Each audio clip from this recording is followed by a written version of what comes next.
again, everybody, and welcome to the Vegas Voice Seniors Vote.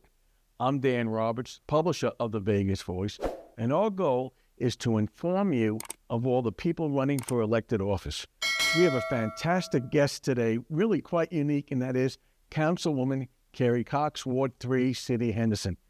Councilwoman Carrie, thank you so much for being here. Well, it's my absolute pleasure, Dan. Well, let's see what happens at the end of the interview. Carrie, you were elected 2 years ago. You had no really political experience. You weren't a professional politician. Now, over the last 2 years, what has happened to the city of Henderson, and how has it affected you, just personally and politically, and just getting in the arena? Well, yes, I was sworn in on January of 2023, and I have grown, I think, exponentially as a person because of some of the challenges and the triumphs and all the things going on.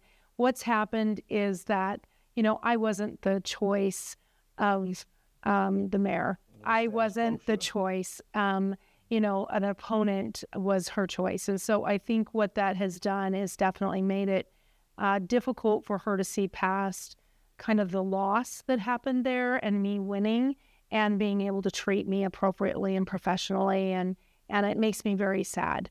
But I push through and I do my best, and it's been a great experience as far as what I've been able to get done. And I want to take care of residents and public safety and businesses, and I'm doing that. Did you ever imagine that once you got elected by the people that you'd have all these problems and just strife between everybody? Well, you said a very key point there, Dan. I was elected by the people, and I am definitely we the people. I think it's projected that we have all this strife going on behind the scenes. We don't. The city council seems to want to do that out in public, which I disagree with. But if it's going to happen, then transparency is important. So the strife, as far as at the city itself, I think it's pretty calm. But there's some issues outside of the city sometimes where things have happened that have been really disturbing, which we won't get into today. But I just feel like I have to be that champion and that voice for residents. I came on your show when I ran back in 2022, and I promised the residents I would be different, that I would not be a politician, and that I would be their voice, and I would listen to them, and I did not have an agenda. And that is still true today. Well, one of the things that we've now read in local papers is that you just reviewed the redistricting, and nobody understands what that means. People get moved, people don't get moved, but it really affected you. And very briefly, without going into the inside sports, what happened and how did it turn out? Well, redistricting is a tool that is sometimes used in the political scene to alter the outcomes of elections. Right. I mean, we're seeing it in Texas. We're seeing it all over the country right now. We're no different here in Henderson. And so redistricting means that you may be moved out of the ward, especially with ward only now. Mm-hmm. This is why it's important that you may be moved out of a ward where you really feel like your city council person's done a great job for you and you're connected with them and you know them. And the other thing that it just may suppress your vote. It is also a taxpayer issue where to do all the new maps, to notify however many residents that they're moving, it's costly. And so what happened in the end is that the numbers were wrong. Some of them were just incorrect, and they were put into the ordinance, and we were voting on this ordinance. And I need exact, relative and correct numbers before I vote on something. Mm-hmm. And so I could not say yes to either plan because the numbers were wrong. We brought in experts that testified to that. Right. And then I pointed out and went through very methodically where those were. One in particular was my ward, my precinct in my ward, 7415, was being moved into my ward, meaning on the sheet there were 4 in Plan 1, there were 4 precincts that were being moved into my ward, and my own precinct that I live in was listed, and that was an error. And so, and it goes on and on. But there's several errors. Okay, Were there errors, or do you feel it was somewhat deliberate and it was done solely to go after you? And I think that's very important for the public to know. Yes, it was deliberate. Yeah. It wasn't deliberate by staff, and I want everyone to know how awesome our Henderson City staff is and how much I appreciate and love them. Mm-hmm. This was done at the top, and it was deliberate, and it was used in order to change the outcome, to try to give a better chance to my opponent. Your opponent coming. Absolutely, that we have strong evidence on that. Okay. And, without going into great detail, here's what I don't understand. I mean, I've known you for a couple of years. I know you're a good person. I mean, you're just a good person. How do you go in there every day to fight when you know that there are people, maybe not staff, but maybe other elected officials that are just gunning for you and can't wait to put the knife in your back? I mean, it's really that bad, isn't it? It can get that bad. Yeah, it can. Go ahead. And does. And I will tell you, I'm hardwired. That is the problem. I am, or maybe the benefit. Yeah. I am hardwired loyal. So if I say I'm going to do something, I'm going to do it. And I feel that we spent a lot of time not having a voice. We heard that all over, where residents didn't feel like they had a voice, that it doesn't matter if I go speak in front of the city council, it's not going to matter anyway. It's all juiced in. It's all pre-designed. The results are all done already. Yes, and it's already taken care of. And I felt like I could impact that and have.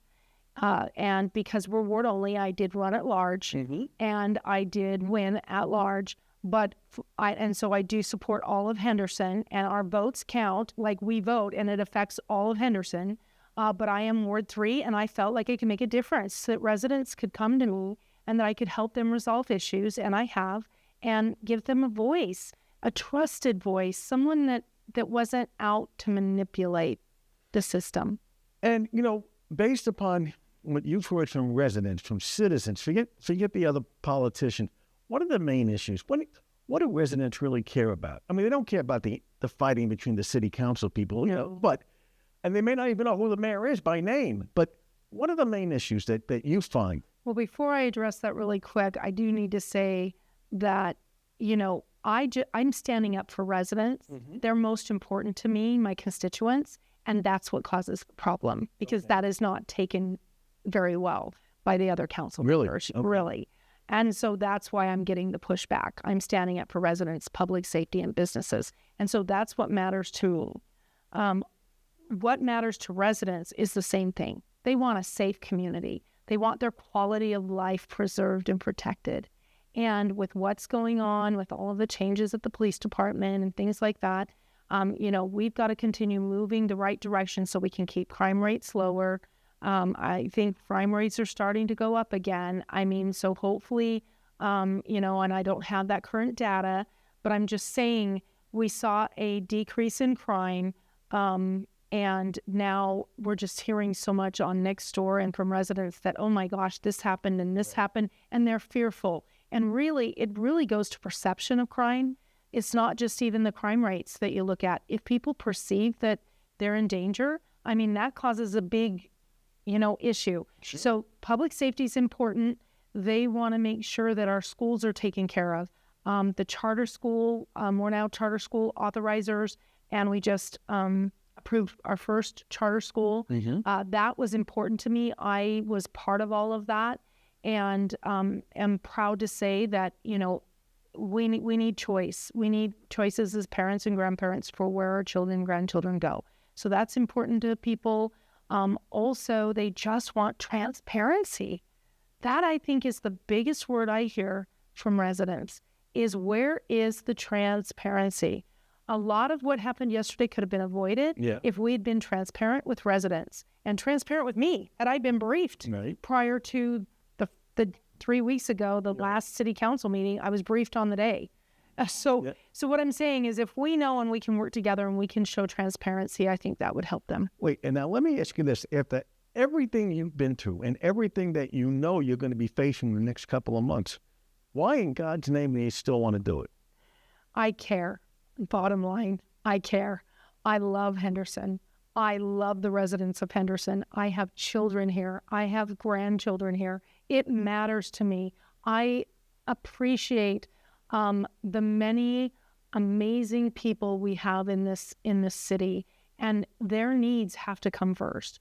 And so I'm willing to do that. I'm willing to keep hanging in there and fight the fight, because somebody has to. If not me, who? And I feel like I've done a good job.